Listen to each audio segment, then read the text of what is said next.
Welcome to the Obesity Medicine Podcast with your host, Dr. Matea Rentia, board certified in internal medicine and obesity medicine. Here, we talk about a path to metabolic health, and we have real conversations about chronic weight management and living a full life. Just a reminder, I am a physician, but I'm not your physician. So everything that's on this podcast is for informational purposes, but please go talk to your doctor about what's right for you. There is no medical advice being given on this podcast. We are going to have a really great conversation today. And I know this because today we have the privilege of having on Dr. Anna Glezer. And we have actually, well, I should say I have had her on a previous podcast of mine. The conversation was so great. People learned so much that I wanted to bring her back to have a little bit more conversation related to mental health that goes along with metabolic health. So can we start out with you just introducing yourself? Because everyone here is going to be new to who you are and kind of how you help patients. Thank you so much again for having me on this podcast, first and foremost. I love our conversations. I love how energetic and dynamic you are, and I really love being a part of this. So thank you for having me on, first and foremost. Just to introduce myself, so I'm Dr. Anna Glezer. I'm a psychiatrist, and I specifically do a combination of reproductive and integrative psychiatry. And the reproductive piece really means working with women across the reproductive lifespan. So it could be those who are suffering from premenstrual challenges or PCOS, or they might be pregnant or postpartum. They might be going through perimenopause. Really at any point during a woman's lifespan when hormones play a role, which is, from like menarche through postmenopause. So really large window of time. And then the integrative piece is more of the approach. So it means, taking a combination of conventional medicine tools like psychopharmacology, like using medications, and integrating them with non-conventional tools. So things like nutraceuticals and supplements and psychotherapy and mindfulness and nutritional medicine and complementary tools and all of that kind of stuff. So I do a combination of those two things. And I do that in a private mental health clinic called Women's Wellness Psychiatry. We serve patients all across California. And then so that's the clinical side of things. And I really love the clinical work, but I also really love educating. And so that's why I love doing this kind of thing, which is, going on different podcasts, having a podcast, doing an online course for clinicians, going to conferences, all that kind of stuff, because I really like and enjoy the educational part of all of this. Yes. And can you say the name of your podcast? Because I know we'll say it all again at the end, but it is so good and I listened to it. So just if people want to find that as well. Yes, absolutely. This is the Women's Wellness Psychiatry podcast. So please take a listen to anyone who's listening to this one. Pop over and take a listen to Women's Wellness Psychiatry as well. Yeah. The reason I'm plugging your podcast and just you in general, because I've followed you for a long time. And I feel like a really big area that's missing is for women to understand how uniquely different we are, that we're not, so men, I was just saying this beforehand, they're kind of every day getting a lot of testosterone. We work more in cycles. So we're a little bit more complex sometimes to figure out. And I can't tell you how often people will say, oh, I just never heard these things, or I didn't understand these things. I think we've been left out of research. We've been understudied. I mean, all of it, right? So when I met you and I heard your approach, first of all, I never even knew that was an area in psychiatry, which was appalling to me that as a primary care doctor all those years, I didn't even know to tell people to search out that, right? But anyway, hopefully everyone that's listening is going to benefit either through your clinic or if you need that, finding someone that has that. So the reason today I reached out, there's a lot of topics we're going to talk about, but I quite often with my patients, I do not focus on weight loss. Now, this sounds really weird because I'm an obesity medicine physician, but the reason I called my clinic the Rentia Metabolic Clinic is because I know that metabolic health rarely has that much to do with where your weight's at or the control that you have over it. I like to focus with people on the things that they can change. What goals can they make? What can we look at? So what I'm wondering is, can you tell me you talked a little bit about taking a HAZE approach with patients. Can you explain what that is or kind of why you take that approach? Yeah, so HAES stands for HAES, Health at Every Size. And it's basically an anti-diet approach, a health at every size approach, because we can't look at someone and say that they're healthy or unhealthy based on their size. Because there's definitely a lot of folks out there who might be in slightly larger bodies and they are fit and they are healthy and they're eating well. And if you do a whole bunch of blood work, you'll see that their blood sugar and their cholesterol and all that looks great and they are healthy. And they actually don't have high risk factors for anything because they are healthy. They just maybe happen to live in a slightly larger body. And then you might have someone else who happens to live in a smaller body and they have multiple markers that put them at higher metabolic risk. And so health at every size means that you're looking at those underlying factors that actually might put someone at risk, like maybe they have elevated blood sugars, or maybe they have challenges with their lipids, or, maybe they don't have great aerobic capacity, or, any number of things, right, that affect our metabolic health that have nothing to do with the actual size of our bodies, because we can be healthy at any size. And the size and shape of our bodies has so much to do with things that are completely outside of our control, having to do with genetics and trauma and epigenetics and all that kind of stuff. And it's not something that we can control, even though unfortunately society tells us that it's something we should control. Right. That aside, I think that there are so many things that we can do for our bodies regardless of its size that can keep us healthy, and that's the approach that I like to take. I think it's really good for our, of course, metabolic health, but also our mental health. Yeah. Can you talk more about that? Because I find that I'm not a psychiatrist, but there's a little bit of, some coaching and a little bit of behavioral stuff that we do in the clinic. Again, not a heavy lift, right? So if there's history with trauma, I'll make sure that, everyone's getting to the appropriate care. But I find that diet culture, you have to eat this way, you have to look this way. It is just everywhere. And a lot of that de-dieting, it's really hard for people to hear that no, I don't need to look a certain way, or I actually get autonomy over what I'm doing. So how do you start to work with, how do people even know if this is a challenge for them? I guess that's number one. I haven't met a lot of folks where it's not a challenge for them, because Right. we live in this society, right? Like we're not off on some island without the pressures of modern US culture, and not just US, UK, Canada. Like this happens in so many countries where it's this societal pressure to look a particular way and to be a particular way, and that perfectionism and all that idea of having it all and being it all and all. And it's really hard to kind of step away from that. But I think, that kind of pressure is what leads to a lot of negative self-talk and negative self-esteem and challenges with body image. And you don't necessarily need to have a formally diagnosed eating disorder to have some disordered eating patterns, and to turn to things like, food for emotional comfort, which can be appropriate in some cases, but what's the underlying thing that's going on there? That can be really important to look at. And so I think that setting goals that are not number on the scale based can be really healthy, because they're much more achievable. The data just does not support that losing weight for the purpose of losing weight has any long-term success. But when we look at like behaviors, what are the behaviors and patterns that we can use to work on our metabolic health and our mental health? Those actually can have longer term success.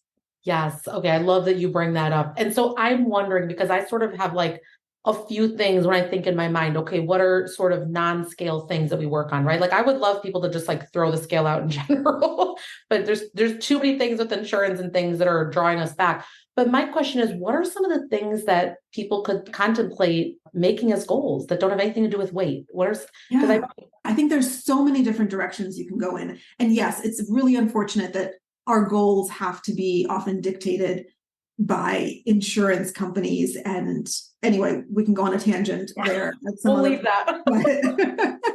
But there's so many other kinds of goals, both physical and emotional health goals. So I have some patients where, for example, one of their primary concerns is energy levels. And we talk about the role of nutrition in energy.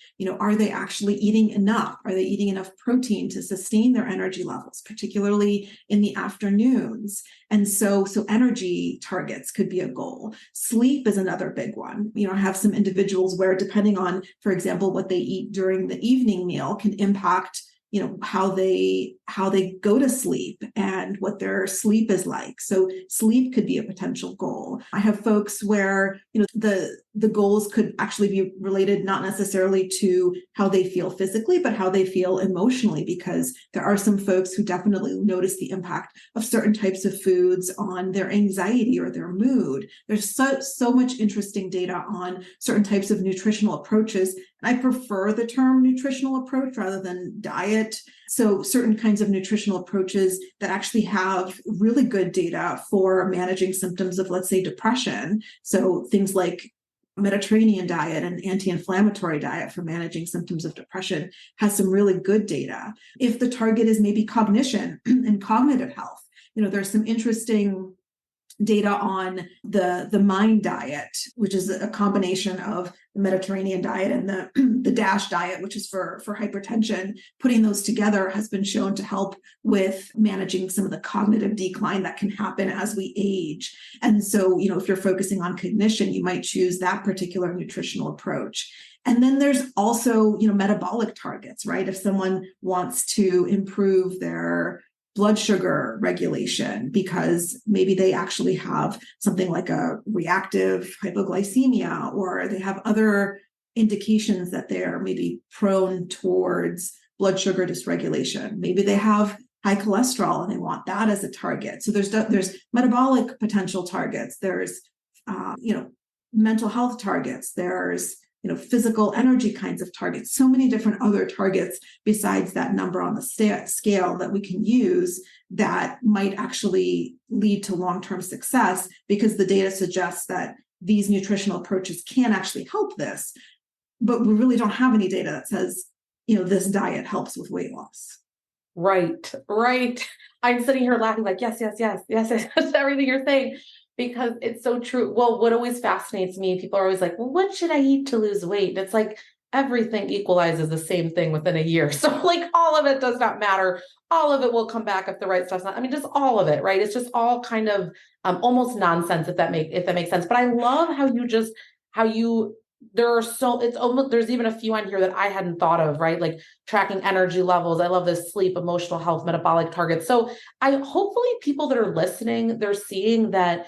I always say that the reason you should be working on whatever you're working should never be the number, the scale. It should be all these other things that you're worried about, all the other things that are a little bit more intangible. What can you make a realistic goal for what you want to do, right?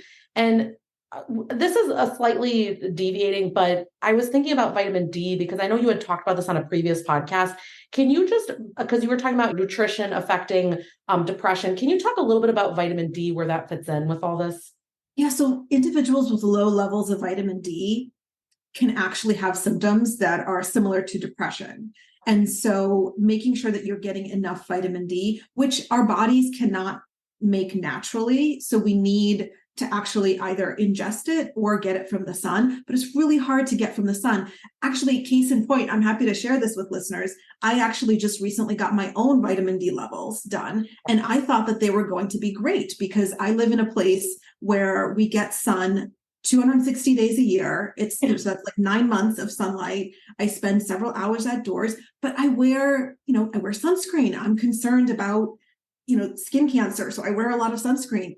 And so my vitamin D levels were actually a lot lower than I expected them to be. And so I started supplementing, just with oral vitamin D, because I saw that level was a lot lower than it needed to be. And I really haven't met a woman over the age of 30 that's had a good vitamin D level without oral supplementation. And so some people actually need, intravenous or supplementation for really, really, really low levels. But most people can just take like a vitamin D supplement, and it makes a big difference. And vitamin, you can notice an improvement in your energy levels, in your mood, in all of these things because of this one vitamin, this one fat soluble vitamin that is missing for so many of us. Yeah. Yeah. It's interesting, right? Like sometimes it's the simple things, like you can get that checked, right? And that can have an impact on things.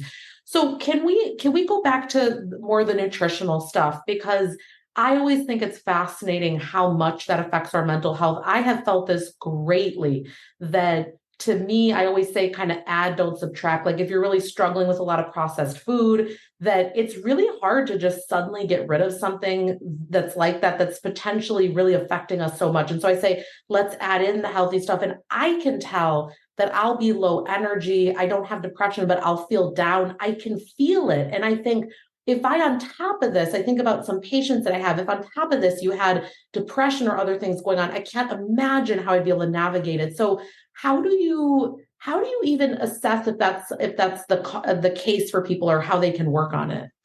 Well, I love what you just said in terms of adding, not subtracting, because I use that same approach. And, once you add enough, some of the other stuff is actually naturally going to kind of fall off a little bit, Yeah. right? For so many of us, we don't get enough fiber in our diet. So if you're adding fiber, you're naturally going to actually probably feel more full, and some of the other stuff is actually going to naturally kind of fall away because you feel full and you don't necessarily want to eat more. And so definitely adding things. So for example, if I'm talking with someone about the Mediterranean diet, we're going to think about adding, okay, where can we add more olive oil, or where can we add more, vinegar? Where can we add more fish? All of these kinds of things. Let's just add. And then that means that the other stuff is going to end up kind of falling off a little bit. The stuff that is less helpful, more pro-inflammatory, less helpful for our mood and for anxiety and things like that. I do absolutely support let's add, let's not take away, because none of our food, nothing in life is black and white. It's not all good or all bad. It's not all, this food isn't healthy or not healthy. It's just, does it work for your body? And what works for one body might actually not work for another body. That's why there's some people who have more food sensitivities or more irritable bowel or things like that, where they're not able to tolerate some things that someone else is. That doesn't mean that the food is good or bad. It's just whether or not it agrees with you and makes you feel good. And so choosing foods that promote your energy levels or help you feel like you're in a better mood, and kind of moving away from the ones that don't. Yeah. Yeah. I like that. So it sounds like actually paying attention how you're feeling on things and kind of letting that a little bit lead the way. One of the things I know that a lot of the patient population that you serve, that they might be perimenopausal or menopausal and also PCOS. So I'd love to talk about sort of, I'm going to use the term profile, but I'd like to talk about kind of both of those types of women, because I get a lot of them and I find it's a little bit different. I'm curious to pick your brain on it. So maybe if we could start out with PCOS, what typically do women struggle with when they come to you, or what aspects do you help with there? So there's an interesting correlation between PCOS and depression, where there are higher rates of depression in women who have PCOS. And we can think about the underlying reason why that might be. There's so many different, both biological, but then also psychological reasons, right? Some of the symptoms of PCOS are the signs of PCOS aren't necessarily societally accepted. And so then there's, stigma and things like that. So lots of reasons why that might be the case. And so we might turn to, how are we going to manage the depression, nutritionally speaking? And in turn, that is probably going to help some of the PCOS symptoms. There's also a number of, we know that blood sugar regulation and insulin sensitivity are an issue with PCOS. And so that's something that I like to approach nutritionally as well. And, sometimes with certain supplements like inositol, for example, but there's definitely a nutritional approach to that as well. And again, this goes back to that point that your body might have more difficulty with a load of certain kinds of carbs than someone else's body. And that doesn't mean that carbs are good or bad. They just exist. And it's just, how does your body process that? And so again, making the choice of, I'm going to eat this way because it is better for my body and how it's able to process these nutrients. Oftentimes, we'll it's one of those things where worse symptoms of PCOS can influence depression. Depression influences PCOS. It kind of goes bidirectionally. So we can intervene in either point. And I think that there's definitely nutritional approaches to both. Yeah. What do you find nutritionally that when people start doing those things, maybe their mood starts to lift a little or that they feel better?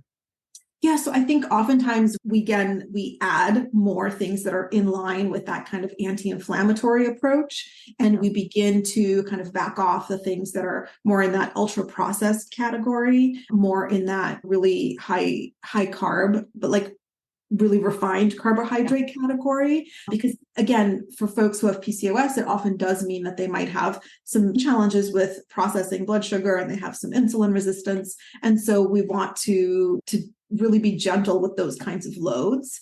And if you're not overloading that body system, then you're going to have an improvement in the mental health component as well, because it's all one endocrine system, right? You've got your insulin and blood sugar, and that influences our sex hormones, right? And so our estrogen, progesterone is affected by our insulin and blood sugar. And then you have the entire hypothalamic pituitary axis. It's this really complex endocrine system, and they're all interrelated. So if you make a tweak in one part of the system, it's absolutely going to have downstream effects in other parts of the system. Yeah.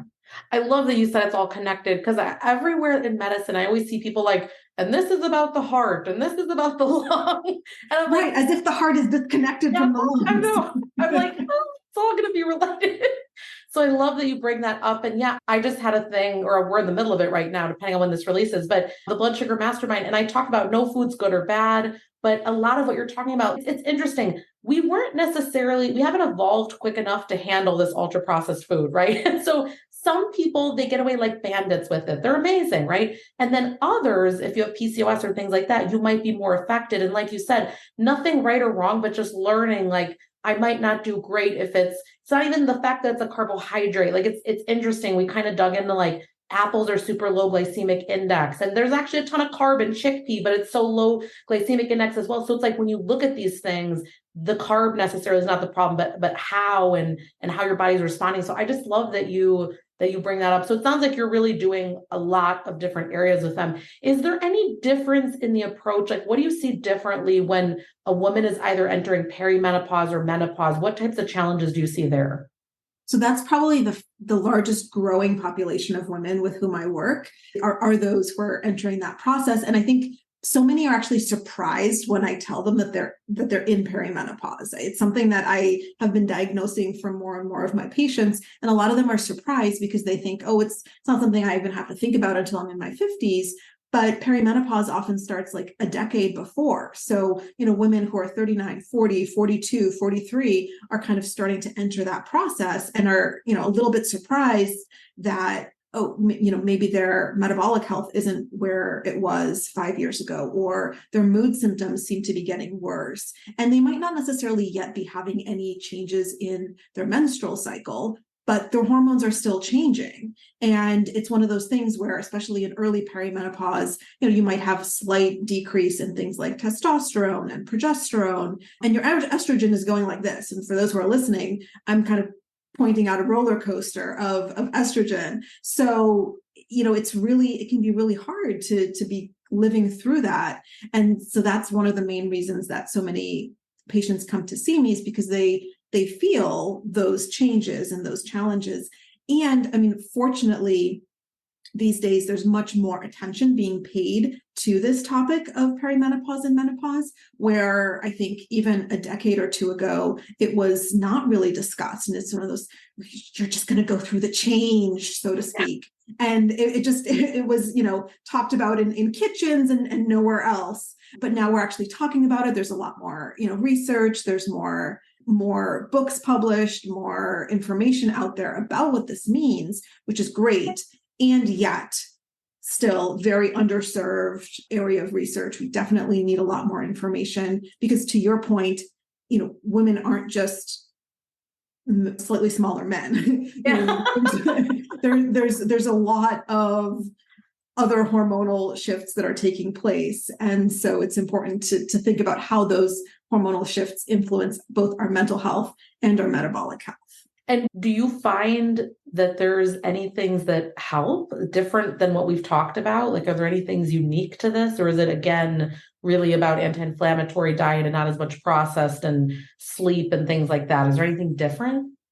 I talk a lot with my patients about also making the decision, when do they want to explore potentially supplementing their hormones, Yeah. potentially working with a GYN who is going to help them figure out whether a hormone replacement is going to be the right fit. Because sometimes the only thing that someone needs is their estrogen back. And that's going to make such a big difference. And not just estrogen, but also the progesterone and testosterone. And so, helping my patients make that decision to figure out if it's right for them. To also think about expectations and maybe reframing expectations, because your body is not going to respond at 42 the same way that it responded at 22. Because I think people want like a rapid timeline, like it was at 18. And I find that that's just all of my patients. I'm like, but it's a new world right now, where you're at right now. It's potentially different. Let's stop comparing to prepubescent you. Like maybe that's not the best comparison, Yeah. And even a decade, 45 and 35, those are very different experiences metabolically and from an endocrine perspective. So I think resetting expectations, and that doesn't mean you lower them, it means you change them. And so I think, having that conversation is important. Yeah. I like that you brought this up. I'm actually a really big fan as well of people getting appropriate labs done, seeing a functional medicine doctor if they need that, whatever it might look like, or a conventional medicine, but someone that actually understands this. I find that if a doctor does not actually understand hormone replacement therapy or what to do, then they're told, I cannot tell you how many patients have told me this, like direct quotes. Basically, the male doctor was like, this is just how it is, get over it. I mean, I'm serious. And Yes, I'm unfortunately. We've got options. We have things we can do. Like, it's not all just an emotional, mental thing that's going on. It's like, wow, we can support you. So yeah, I love that you even have to help them it's almost like you would think that someone would just seek it out, but it's almost like it is a choice that has to be made if that's the right thing. So I like that you're even helping them navigate that. And then I think what's really sticking me with is this resetting the expectations, because I feel like we can all have have a healthy dose of that, right? Absolutely. So is there anything else that you see your patients really struggle with that you feel like maybe every day you're like multiple times a day telling people this, that you think other people would benefit from hearing? There's probably a number of different ways I could answer that question, because there's a lot of themes. I would say that one of the main themes is a focus on self-compassion. It kind of goes back to the topic of expectations a little bit, but having some self-compassion. And I talk with a lot of my patients about, how do you talk to yourself? How do you set expectations for yourself? Do you talk to yourself the same way that you would talk with, your best friend or your sister or something like that? Or is it a very different way that you talk to yourself? And why is that the case? And, let's use that to figure out how to, to nourish yourself and to care for yourself appropriately.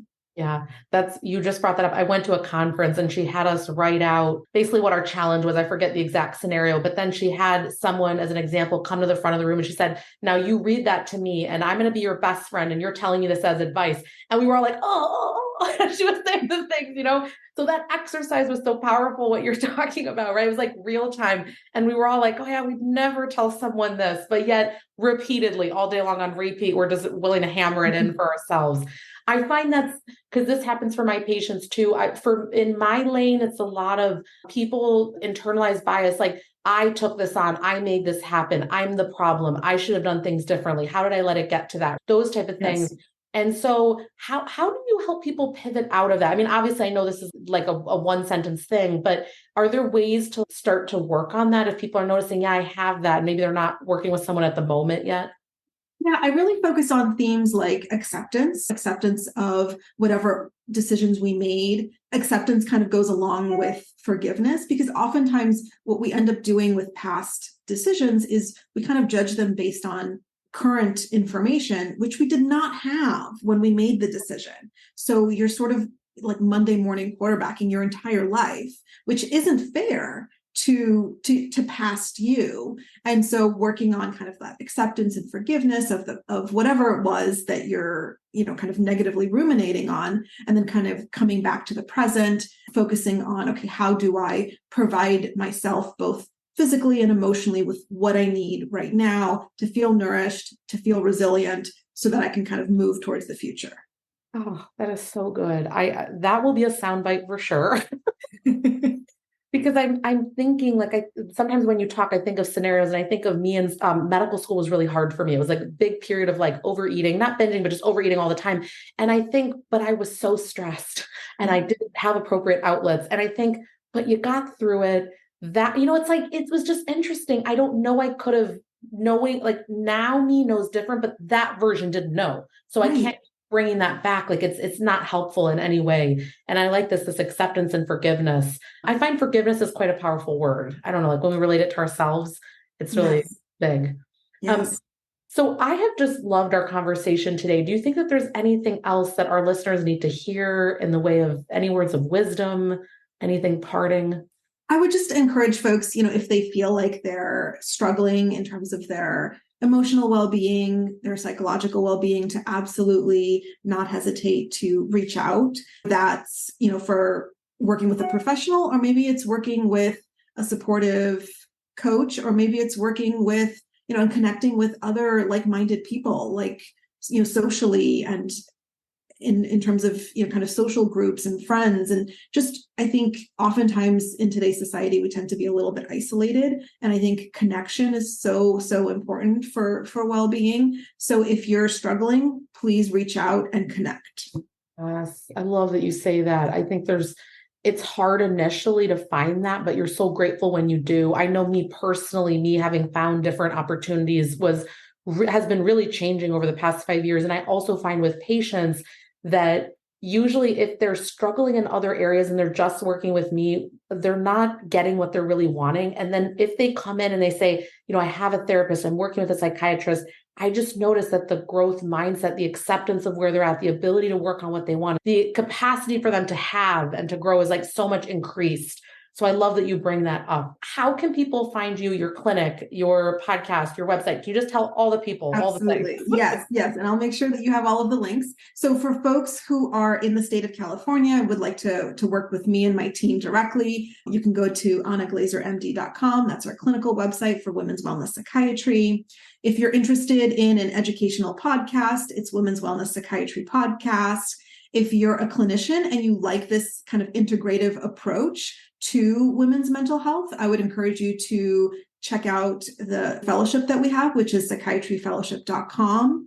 And if you are someone who's going through pregnancy, postpartum, fertility challenges, and you want to read a little bit more about kind of the mental health aspects, the blog that I have is mindbodypregnancy.com. So many different ways to find me. I'm also on Instagram. So many different ways to connect.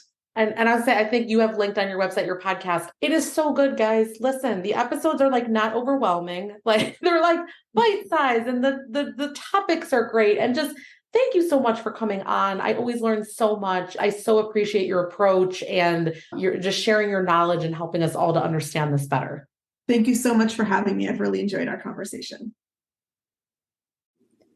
That marks the end of today's episode. But if you're newer to the podcast, I want to tell you about something that we have, and it's a free podcast roadmap. So this is perfect for any of you that are listening where you want to be directed to very specific episodes. So let's say that you are just starting out and you want to know, what should I do right when I start on the medications? Or you're experiencing certain side effects on the GLP-1s, or you want to know what to do if you're in a plateau, or if emotional eating is taking over, or if hunger levels are high.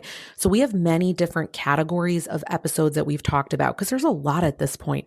So if you want to be able to navigate that very easily, we have it broken down by category, and also the episodes that are there, and we hyperlink to everything. So you can just click on it and find the episode, easy peasy. If you want that, you can go to rentiaclinic.com/podcast roadmap. We'll have it linked right here underneath the show notes where you're listening.